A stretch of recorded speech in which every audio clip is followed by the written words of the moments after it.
I really like feeling like I have had an effect on individual lives, that something I'm doing is going to matter. I'm interested in how the world looks to different kinds of people. I love literature that has musical traditions embedded in it. I teach a course called Blues Traditions in American Literature, and I just love what this combination of different influences, American culture, African roots, and the music can pull together.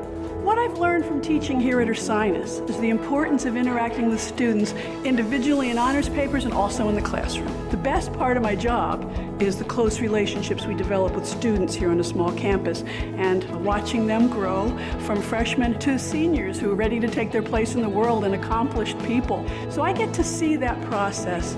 I know if you teach at a major research university, you have lots more time for research, but you don't have time to spend with students, and I actually think that's a much better use of my time and my energy than scholarship, which I love doing, but I love that I can fold it back into my teaching.